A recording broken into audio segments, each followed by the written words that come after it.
Okay, welcome once again. Are we all having a good time? Yes. The study of the Bible is wonderful. It's better than real food. Well, it is real food. Let me put it that way. It's better than material, physical food that we partake of. At least I enjoy it more. We're going to study now principle number 8 in our syllabus. We are on page 22 of our syllabus. And basically, this principle states in a nutshell, the year-day principle must be applied to the time periods in apocalyptic prophecy.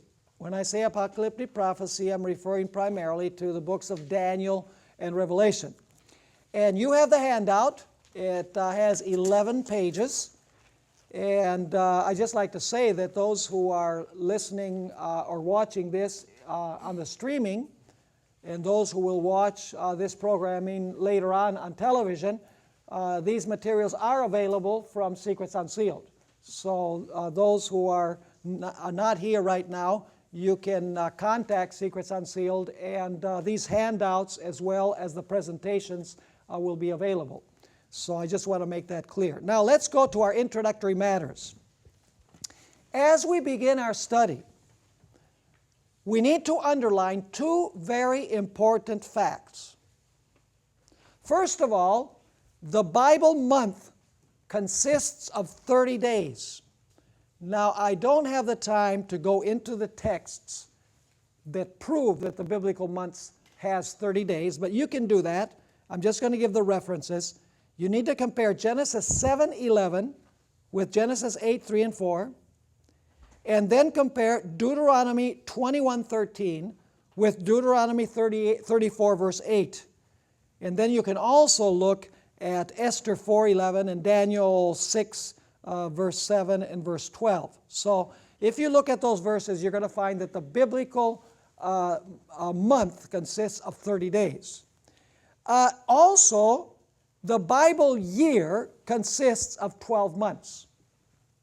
And the texts for that are 1 Kings 4 verse 7 and 1 Chronicles chapter 27 and verses 1 through 15, where the months are actually named.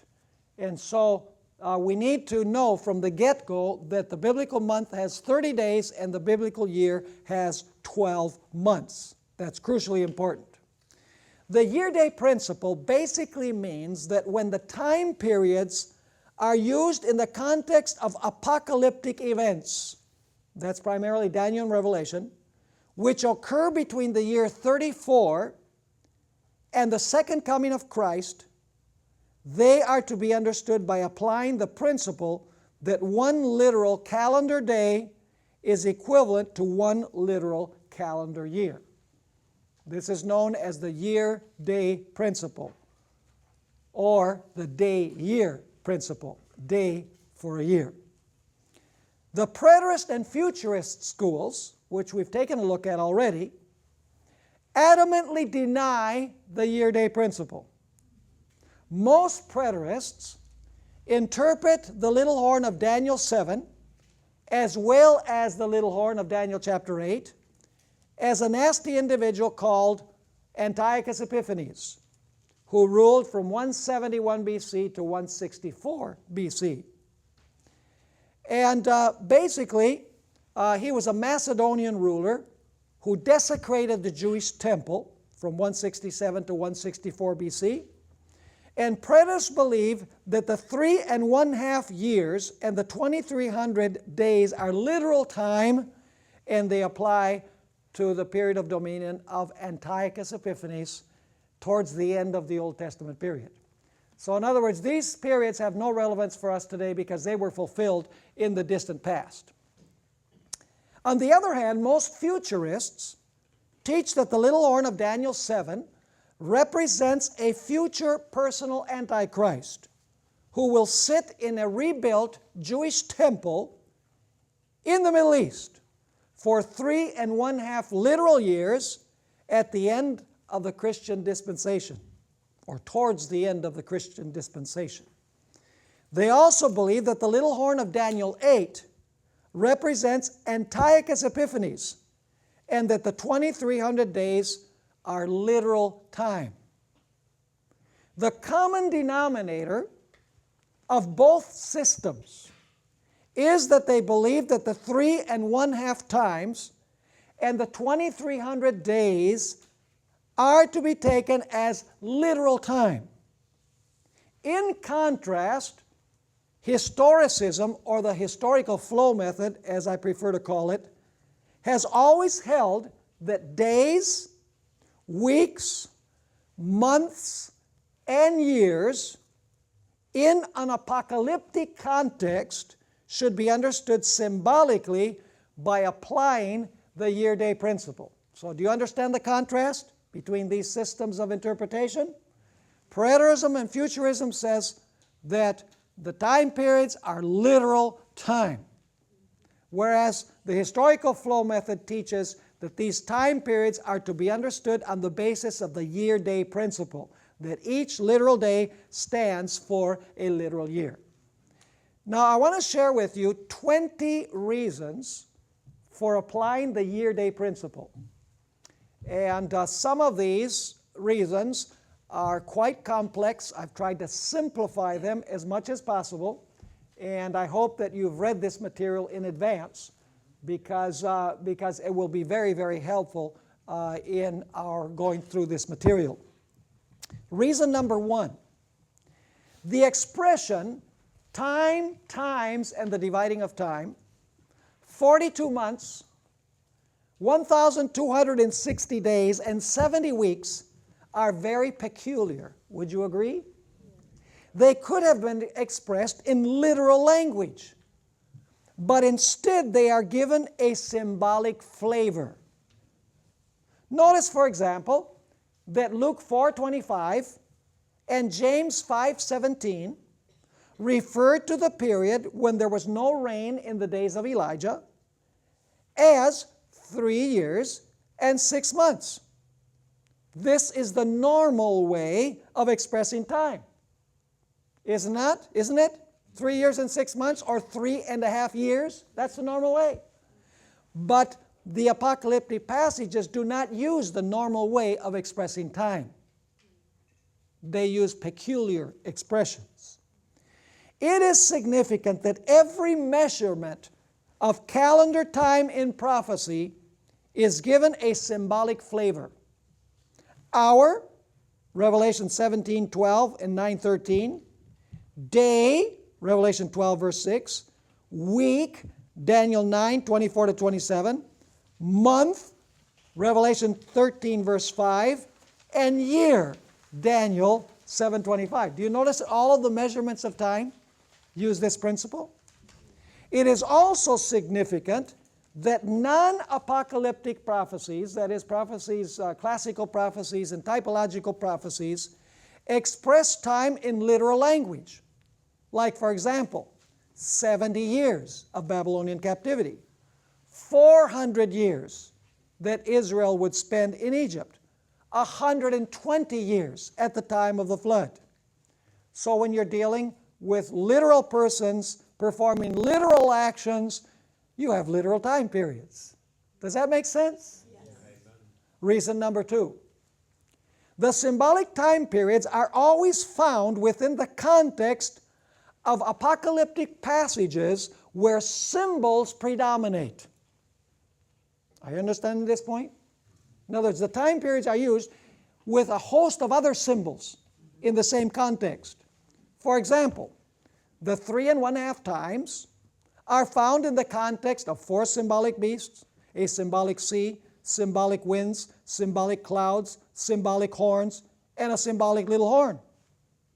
So would you expect the time period to be symbolic? Of course. Similarly, the 1,260 days are found in the context where a symbolic woman clothed with a symbolic sun stands on a symbolic moon with 12 symbolic stars on her head. She is persecuted by a symbolic dragon who has 7 symbolic heads, 10 symbolic horns, and who casts a third of the symbolic stars to the earth. So why would the time period not be symbolic? In Revelation 13, the 42 months are found within a context where a symbolic composite beast with 10 symbolic horns receives its power from a symbolic dragon. It also arises from a symbolic sea, later uses a symbolic raises a symbolic image beast to impose a symbolic mark. So once again, the time period is expressed within a very symbolic context where symbols predominate. The same could be said about Daniel 8, where the 2300-day prophecy is found. We have a symbolic ram, a symbolic he-goat, and a symbolic little horn. It only stands to reason that if the scenes where these time periods are found in are symbolic, then the time periods must also be symbolic. Now, does that make sense? Yes. Absolutely. Reason number 3, we're on a roll. Praise the Lord. The little horn of Daniel 7 arose among the 10 horns on the head of the fourth beast. It is clear from history that the Roman Empire was fragmented when the barbarians came from the northern sector of the empire and carved it up. Daniel 7 makes it clear that there are no gaps in the historical flow of nations. The lion is succeeded immediately by the bear. The bear is immediately succeeded by the leopard. The leopard is immediately succeeded by the dragon beast. The dragon beast then sprouts the 10 horns, and the little horn then rises among the 10. Are you following the sequence? Yes. Now, if the little horn arose among the 10, and the 10 were complete in 476 AD, and the little horn ruled until the judgment, are you understanding me? When does the judgment begin? In 1844. Then the 3½ times of the dominion of the little horn must be 1260 years and not literal days. Are you catching the point? If the days were literal, then the little horn would have ruled only from 476 to 479 AD. But the fact is that the Roman Catholic Church ruled for 1,260 years. Does that reason make sense? Yes. Reason number 4. Daniel 8 makes it crystal clear that the 2300-day prophecy was for the time of the end. Is that clear? Yes. Several times. Daniel 8:14, Daniel 8:17, and Daniel 8 verses 26 and 27 say that this prophecy is for the time of the end. Daniel 12 verses 4 and 7 underscore the fact that the book which contains the 2300-day prophecy would be closed and sealed until the time of the end, and therefore could not be understood until then. This being the case, those who believe that Antiochus is the little horn of Daniel 8 find themselves in a serious dilemma. Assuming that Antiochus is represented by the little horn of Daniel 8, and that the 2300 days were the literal time period of his dominion, a question immediately comes to the fore. Why would we have to wait until the time of the end to understand this? Are you following me? Because it says this aspect of the 2300 days could not be understood until the time of the end. But if it was fulfilled by Antiochus Epiphanes, why would we have to wait till the time of the end to understand it? You could have understood it already. Now, continuing. Yet we know that they were not living in the time of the end because over 2,000 years of history have transpired since that time. We're talking here about Porphyry, who in the first centuries of the Christian era believed that Antiochus Epiphanes was the little horn of Daniel 8. Now, if they were right, then they were living in the time of the end, right? If Porphyry is right and the little horn represents Antiochus Epiphanes, then they were living in the time of the end because this prophecy is for the time of the end. Now, the next paragraph. The simple reality is that Antiochus did not fulfill the little horn prophecy. Josephus and others mistakenly identified Antiochus as the fulfillment. They could not have comprehended the little horn prophecy because they did not live in the time of the end. Are you understanding this point? Very important point. If the prophecy, folks, is for the time of the end, the 2300-day prophecy is for the time of the end, then Antiochus Epiphanes could not have fulfilled it, because you would have understood that it was fulfilled in his time. So we continue. Josephus and others mistakenly identified Antiochus as the fulfillment. They could not have comprehended the little horn prophecy because they did not live in the time of the end. It is clear that this prophecy was not present truth in the days of Daniel or of Josephus or even of Martin Luther. None of these men lived in the time of the end, and therefore none of them could understand this prophecy. It became present truth when the prophecy was fulfilled in 1844. What was the central verse that was used by the Millerite movement? Unto 2300 days and the sanctuary shall be cleansed. Is that the time when this prophecy was understood? Yes. So it was not understood in the past. So the 2300 days must have been what? They must have been years, because they reach way back from the time that the command is given to build Jerusalem and restore Jerusalem all the way till 1844. It has to be years. It can't be days. This is why the Millerites preached on this very text.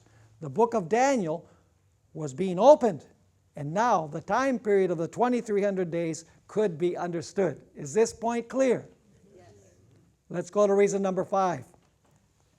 The vision of Daniel 8, this should be 1 through 12, incidentally, covers the whole period of the ram, the he-goat, and the little horn until the cleansing of the sanctuary. This is a very important point.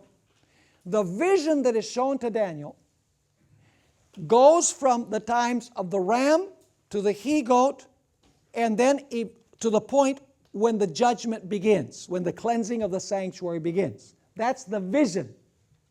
And there's a particular Hebrew word that is used there, which is the word chazon.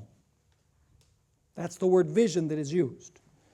Now, in Daniel 8, verse 13, the question is asked, until when shall the vision be?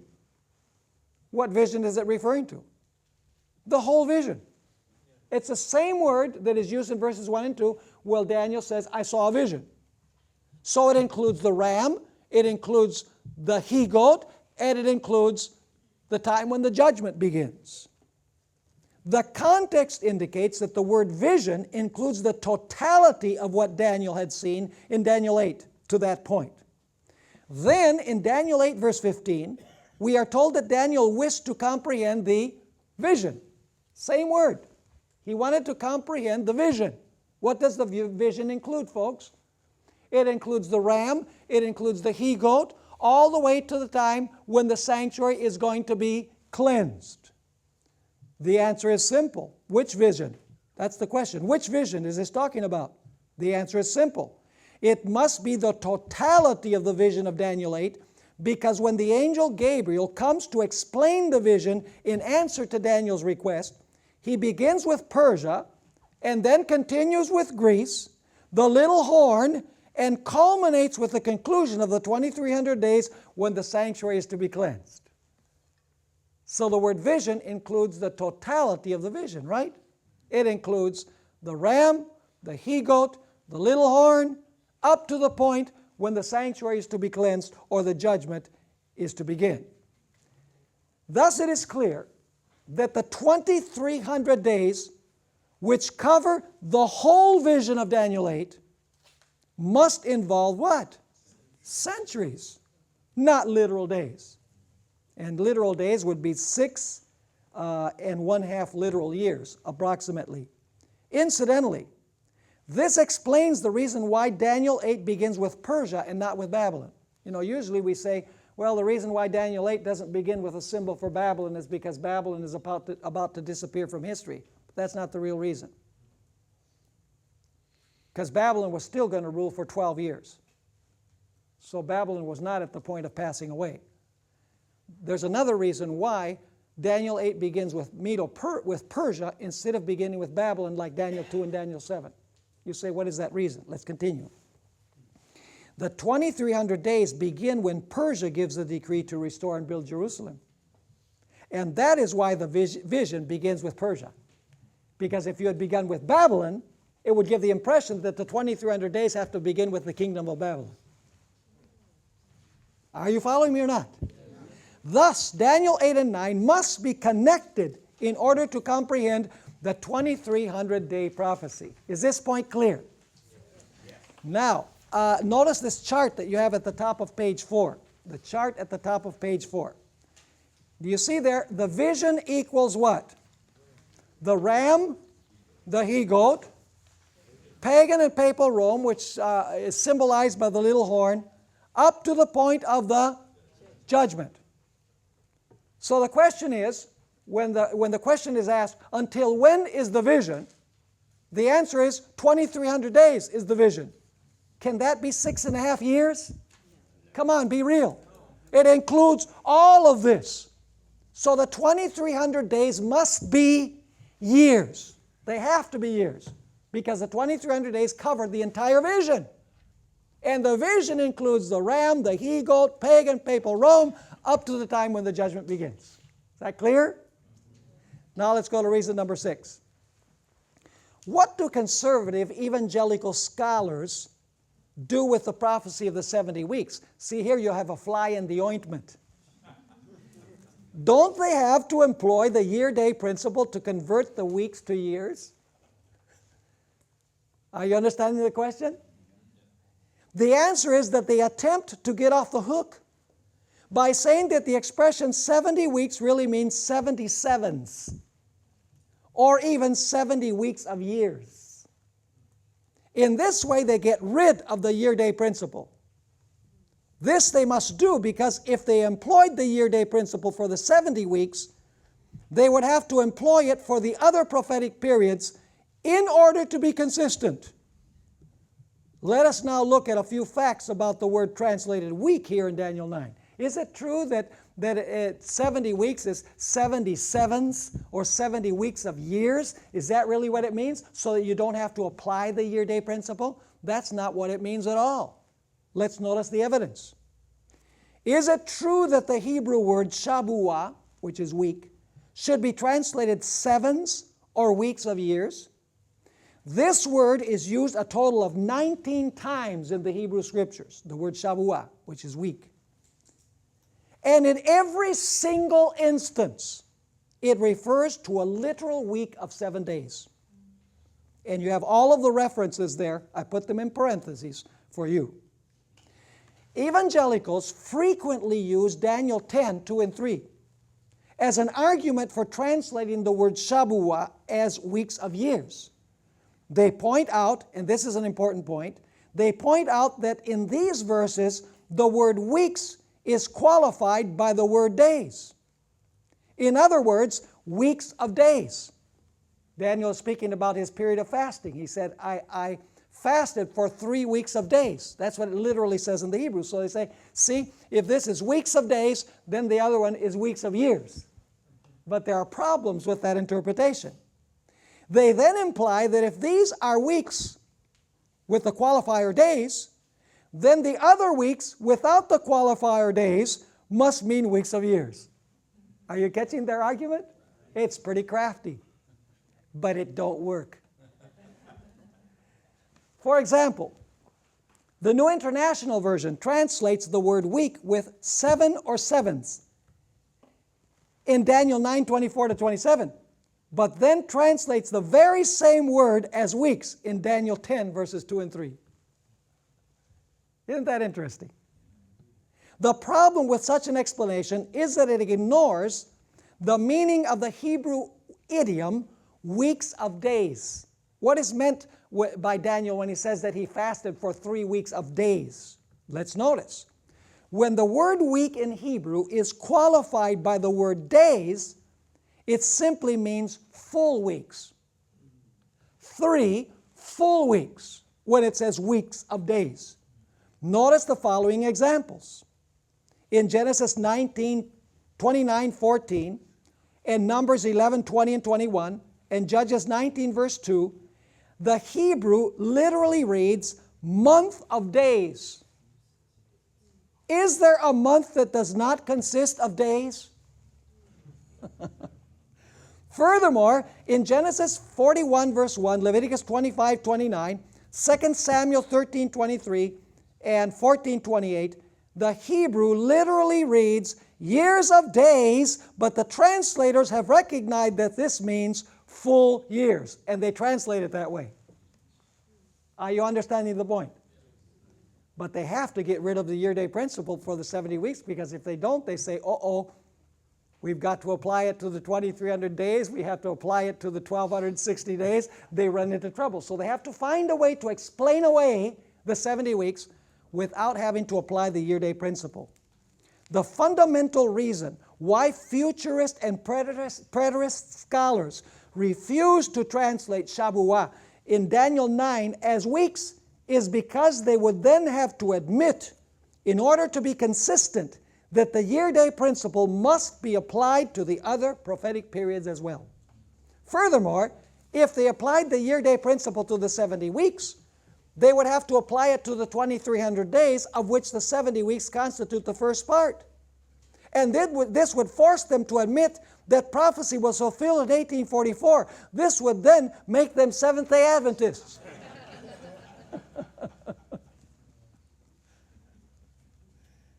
Incidentally, the Septuagint translates the Hebrew Shavuah with the Greek hebdomas. This word is consistently translated week. So much for the idea of trying to explain away the 70 weeks and say we don't have to use the year-day principle. You do have to use the year-day principle with the 70 weeks. And if you use it for the 70 weeks, you have to use it for the other prophetic time periods as well. Reason number 7. A comparison of Daniel 8, 11 to 13 and 23 to 25 with Daniel 11, 31 to 45 also reveals why Antiochus cannot be represented by the little horn. As we compare these two passages, it becomes crystal clear that the king of the north of Daniel 11 represents the same power as the little horn of both Daniel 7 and Daniel 8. And by the way, futurist scholars agree. And preterist scholars agree. They say, yes, that's right. The power in Daniel 8, 11 to 13, 23 to 25, and Daniel 11, 31 to 45 represents the same power. Only they believe that it was Antiochus Epiphanes, and some believe that it's a future Antichrist. Now, particularly in Daniel 11, but also in Daniel 7 and 8, it is clear that the king of the north is the last power to rule earth before Christ sets up his everlasting kingdom. You can notice that in Daniel 11, it says, he shall come to his end and none to help him. In other words, the last power to rule on earth is going to be the king of the north. And we also know that it's going to be the little horn, because he's destroyed by the brightness of Christ's coming. Now, this is also true of the little horn of Daniel 8. He is broken without hand, an expression that is used in Daniel 2:34, Daniel 8:25, and 11:45. The little horn, or king of the north, is destroyed by Christ at his coming. Obviously, this makes it impossible for Antiochus Epiphanes to be the little horn. Unless Antiochus Epiphanes resurrects. And I don't think anybody would stand for that, not even liberal or conservative dispensationalist scholars.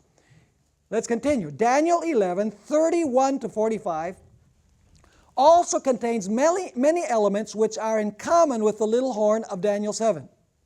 These considerations leave no doubt that the little horn of Daniel 7, the little horn of Daniel 8, and the king of the north of Daniel 11 symbolize the same power. Thus, those who see the little horn of Daniel 7 as a future Antichrist and the one in Daniel 8 as Antiochus Epiphanes are at a loss to explain why Daniel 11 blends the description of the little horn of Daniel 7 with that of the little horn of Daniel 8. Why would Daniel 11 blend the two descriptions if they represented two different powers, one past and the other future? Reason number 8. In the book of Daniel, the word days can mean years. That shows that the Hebrews use this principle. They use the word days to express years. And this is found in the book of Daniel. Let's notice. Daniel 1 verse 5 refers to 3 years. But in Daniel 1:18, the same period is described as what? As days. The 7 times of Daniel 4:25 are referred to as days in Daniel 4:34. Daniel 5:11 speaks of days of Nebuchadnezzar. That means the years of Nebuchadnezzar. These days were obviously years. And then you can compare Daniel 2:28 and 44, where latter days and days of these kings means what? Years. So Daniel itself uses interchangeably days and years. Reason number 9. The historical books of the Old Testament use days and years in parallel fashion. Notice the following examples.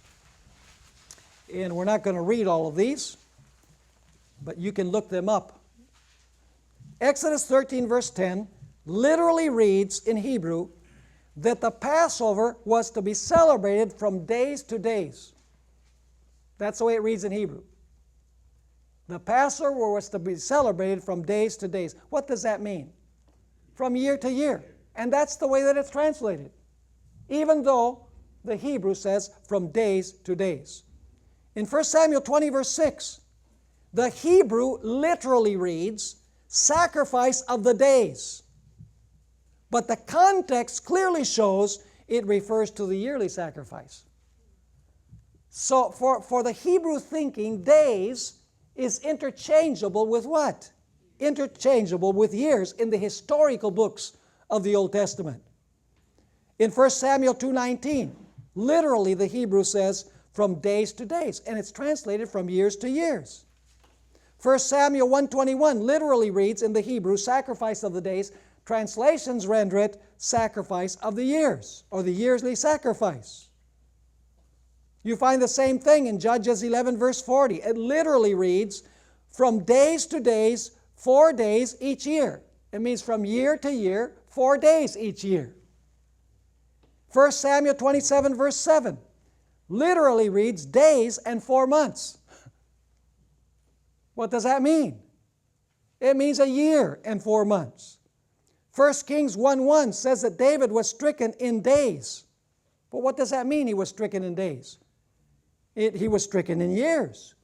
Genesis 47 verse 9 is an interesting verse in that Jacob speaks of the days of my years. Literally in Hebrew it says the days of my years. In Genesis 5 verse 5 we find that the days of Adam were 930 years. And in Genesis 6 verse 3 you have once again days linked with years. It says his days will be 120 years. So is it common in Hebrew way of expressing to use days and years interchangeably? Yes, it was common among the Hebrews to do this. Now let's go to reason number 10. Not only do we find Daniel using days and years in a similar fashion, not only do we find the historical books of the Old Testament also using days and years interchangeably, we also find that in Old Testament Hebrew poetry, days and years are employed in synonymous parallelism. You know what synonymous parallelism is? Hebrew poetry is characterized by parallelism. And there are 3 basic types. There are variations, but there are 3 basic types. One is called synonymous parallelism. That's where the first line in the verse is repeated in the second line, but in different words. It's parallel to the first line, but different words are used.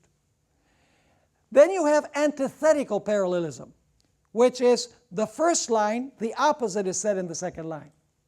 And then you have what is called synthetic parallelism, which is where the thought of the first line is completed in the second line. Now, a synonymous parallelism is where the first line and the second line are synonymous, but in different words.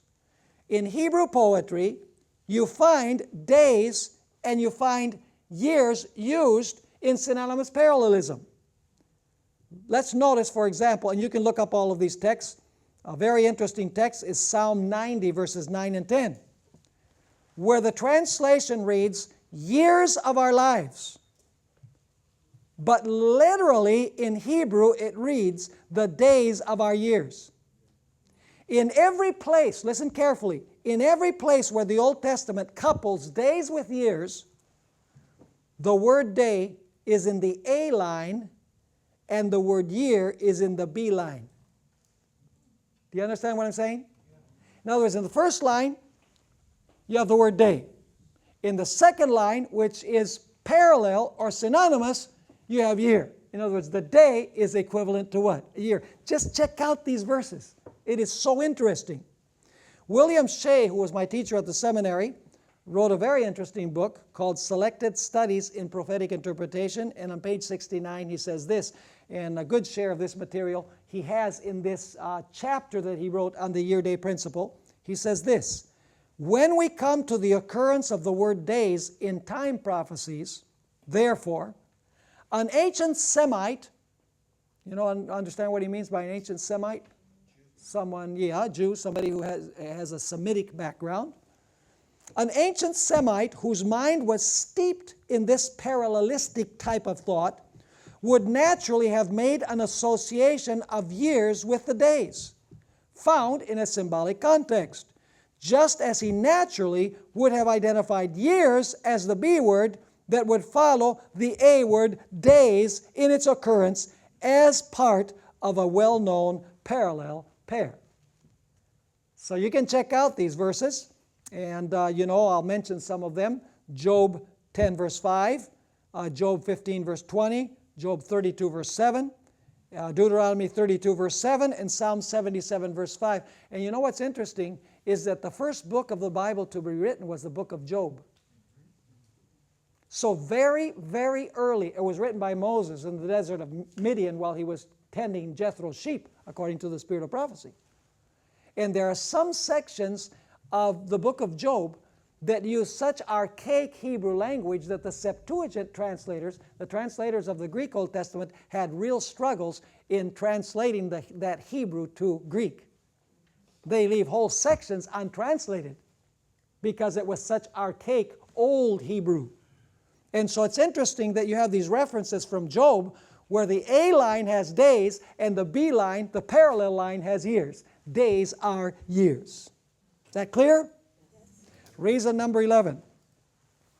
The prophetic books also do the same thing. The prophetic books of the Old Testament, days are also used interchangeably with years. For instance, Ezekiel 30 verse 3 refers to the day of the Lord, but Isaiah calls it the year of the Lord. Isaiah 10 verse 3 speaks of the day of visitation, but Jeremiah 11:23 refers to the same event as the year of visitation. Isaiah 34 verse 8 speaks of the year of recompense, but Hosea 9 verse 7 refers to the days of recompense. Do you see that the prophets, for them, days and years had a very close and intimate relationship? Of course, we would not want to leave out the traditional texts which have been used by Seventh-day Adventists to corroborate the year-day principle. In both Numbers 14:34 and Ezekiel 4 verse 6, God Himself employs the year-day principle in the context of prophecy. And if we have time, we'll deal with miniature symbolization. That is a fascinating study. It's a follow-up to this study about the year-day principle. Now let's go to reason number 12. We can also approach this subject from the perspective of the sabbatical and jubilee years. Have you ever heard of the sabbatical year? That's every 7th year was a year of rest, and then every 49th year was a year of rest, followed by the jubilee, which was the 50th year. Now, where does this pattern come from? The pattern of the sabbatical year and the jubilee. Where does that come from? It comes from the weekly cycle of days. That's the pattern. Let's follow this. It is obvious that the weekly Sabbath is the foundation for both of these. That is to say, the 7th day of the week becomes symbolic of the 7th year, and the 49th day becomes symbolic of the 49th year. Leviticus 25, 1 through 7 addresses the sabbatical year. This passage contains the earliest biblical use of the year-day principle. It becomes clear when we compare verses 3 and 4 with verse 5 that the weekly cycle is being used as a pattern for the 7-year period. In other words, that each day of the week becomes symbolic of what? A year in the sabbatical year and a year in the Jubilee. Now notice, we have 6 years which are followed by the 7th year. And the 7th year is one of rest. This arrangement is patterned after 6 days of labor, followed by the 7th day, which is a day of rest. Here we clearly have an example of the year-day principle. The same is true of the Jubilee year. Are you understanding this point? A day, the week of days is used as a pattern for the 7-year cycle of the sabbatical year. The foundation is the literal days of the week. Let's go to reason number 13. If we accept the testimony of Jesus, the little horn of Daniel 8 cannot represent Antiochus Epiphanes.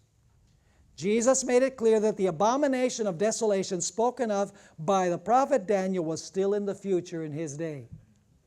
Did he do that? Oh, you better believe he did.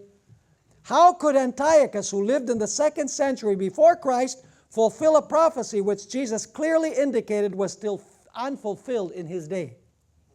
Furthermore, the little horn of Daniel 7 could not have been fulfilled by Antiochus either, because the Apostle Paul specified that this horn was still future in his day.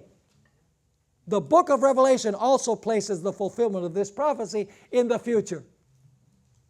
Do you understand that point? Well, some of you do. Reason number 14. As a rule of thumb, the shorter the time period in apocalyptic prophecy, the more likely it is to be symbolic of a longer time period. For example, is it really possible to fit into one literal week all the events spoken of in the last of the 70 weeks? Come on, be real. There's no way you can fit all of those events into one literal week. Would 10 literal days of persecution during the period of Smyrna really be such a terrible ordeal? Would 3½ literal days be enough to fulfill all of the events of Revelation 11? Impossible, folks. If in Revelation 11 the 2 witnesses, the 2 olive trees, the 2 lampstands, the sackcloth, etc. are all symbolic, then why isn't the time period also symbolic? Reason number 15. You thought we only had one reason, Ezekiel chapter 4. We have a plethora of reasons that support the year-day principle that the Seventh-day Adventist Church upholds. Reason number 15. Preterists and futurists who apply these prophetic time periods literally encounter serious problems in another sense as well. In the Old Testament, God is presented as the one who reveals the course of human history and provides His divine evaluation of that history. There we find a revelation of the continuous and unbroken flow of human history from creation until the first coming of the Messiah. Is that true? In the Old Testament, we find every event, the whole flow from creation until the times of the Messiah. The Gospels then present the story of Jesus' ministry on earth. The book of Acts and the epistles continue the flow by describing the history of the early church. Do we have a continuous flow method here? Yes, we do. After this is where the preterists encounter serious problems. You see, in the preterist view, there is no revelation from God concerning the entire history of the Christian church. There are almost 2,000 years of silence because they believe that these prophecies will be fulfilled with Antiochus Epiphanes and with Nero. Revelation has nothing to do with the history of the Christian church, they say. So God has been silent about history for 2,000 years. There are almost 2,000 years of silence. According to them, God's description and evaluation of history ended with Antiochus Epiphanes and the Roman emperors in the early church. The futurists are not in much better shape. According to this school, Revelation 4 through 19 refers to a short period of human history at the very end of time. Likewise, God's description and evaluation of human history as found in Daniel, according to them, ends with the Roman Empire and does not pick up again until the last 7 years of human history. Thus, there is a 2,000-year gap in God's description and evaluation of human history. With the brief exception of the 7 churches, God has been silent about the events of the church for 2,000 years. Are you understanding this point? Only the historicist method is able to reveal a God who is concerned with His church during the entire period of church history, including the period of dominion of the little horn. Only historicism is able to show the providential guidance of God in human history and His loving care for His church during the last 2,000 years. God is a God who is engaged. Reason number 16.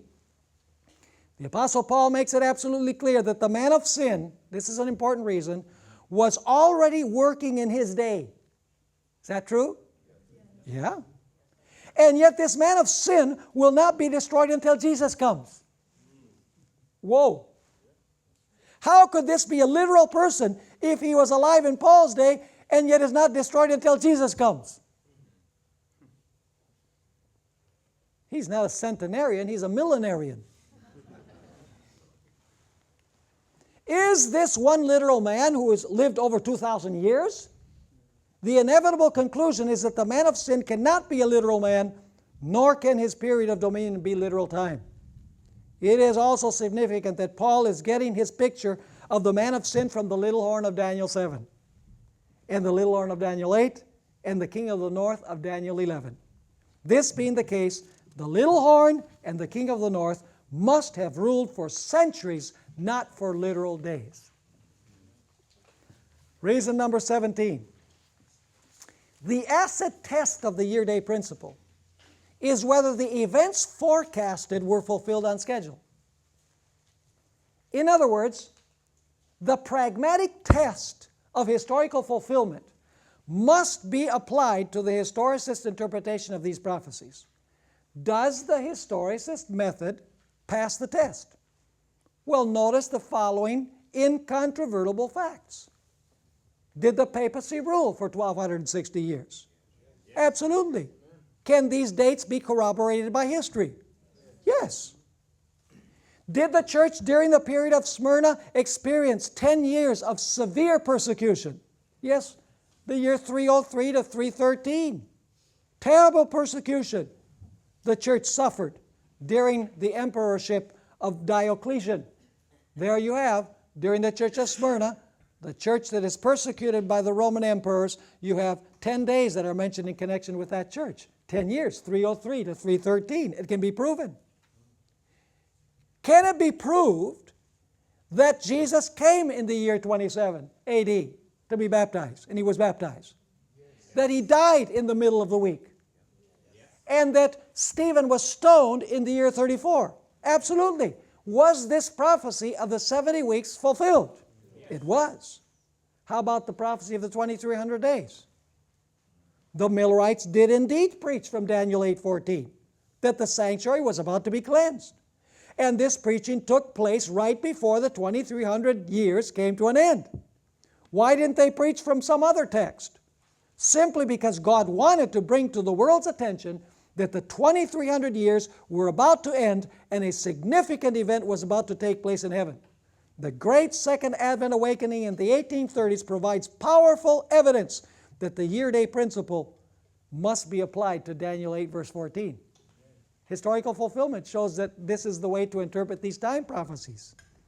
Finally, the churches were closed and Bibles were forbidden in France during the French Revolution, according to Revelation chapter 11, for about 3.5 years, from March of 1793 to November of 1797. It did happen exactly the way it says in Revelation 11. So the acid test of historical fulfillment shows that these days are not days, that these months are not months, but these days and months are actually what? Years. Reason number 18. I leave this till last because scholars are not always right. Many great Bible scholars, both Seventh-day Adventists and non-Seventh-day Adventists, have understood and taught the year-day principle.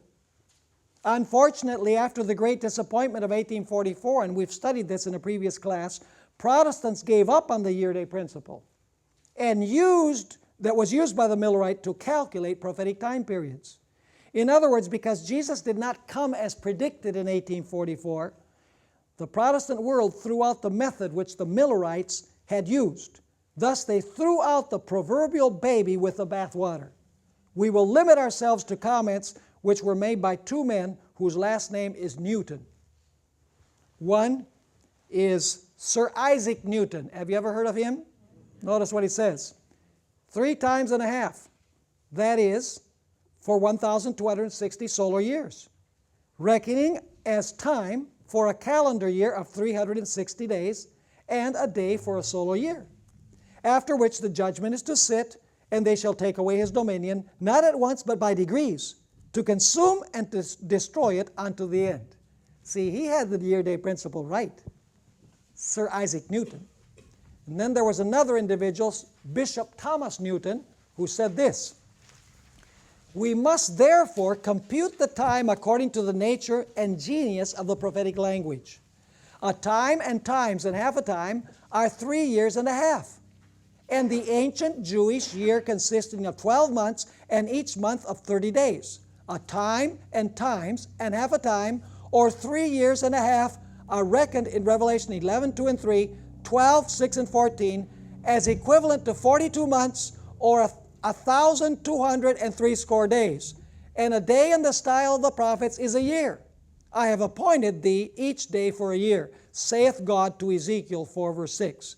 And it is confessed that the 70 weeks in the 9th chapter of Daniel are weeks of years, and consequently 1,260 days are 1,260 years.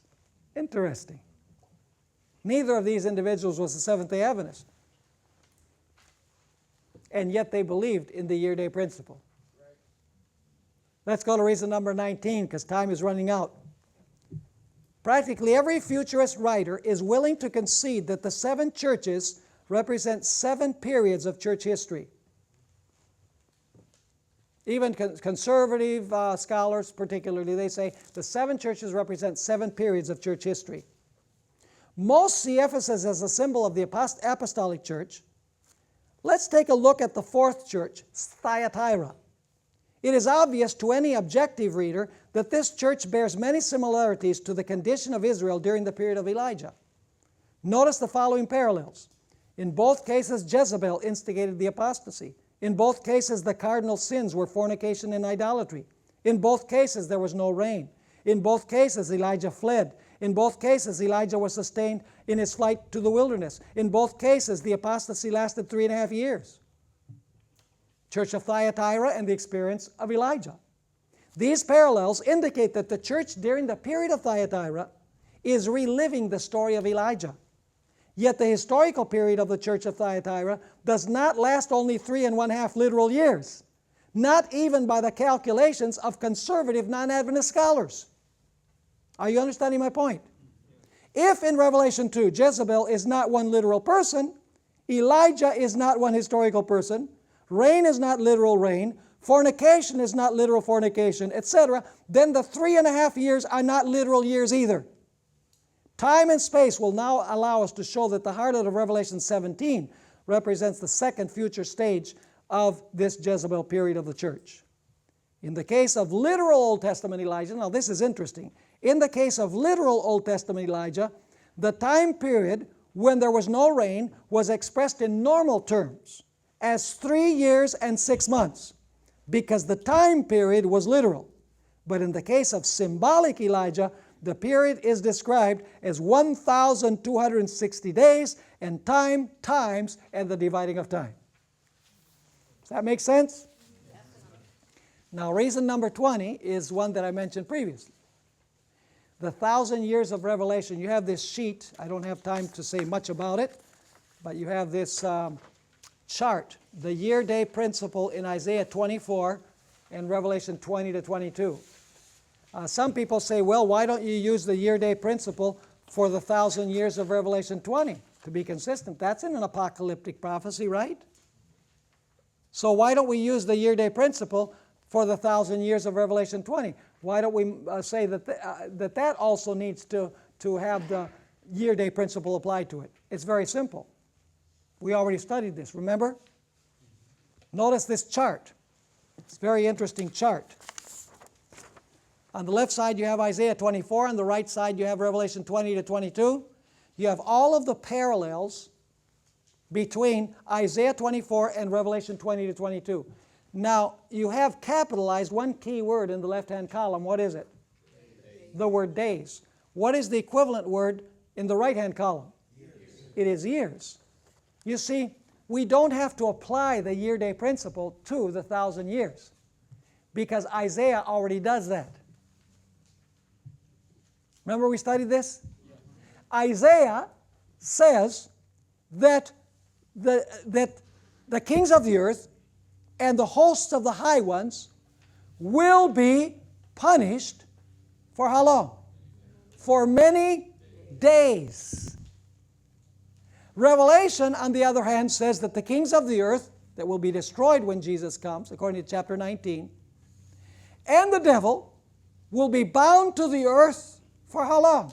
1,000 years. For 1,000 years. So days in Isaiah is interpreted as years in Revelation. The Bible itself, when you compare one text with another, contains the year-day principle. So my question is, do we have sufficient reason from Scripture to believe that in Bible prophecy, apocalyptic prophecies, a day is equivalent to a year? We have an abundance of evidence, folks, that that's what needs to happen. But the Christian world says no, because if they said yes, they would be Seventh-day Adventists. Perish the thought, right? And yet the world is out there anxious to know the truth. And I believe that when we share these things, and I found as I've shared these things with people, they say, wow, you know, this makes so much sense. I never knew these things. People need to know that the year-day principle is firmly biblical, because then we can show them the career of the papacy, we can show them the 2300-day prophecy, and they will be proud to be members of the Seventh-day Adventist Church. Amen. All right, folks. Any questions on what we studied? Was it pretty clear? Yes. We were going fast because I wanted to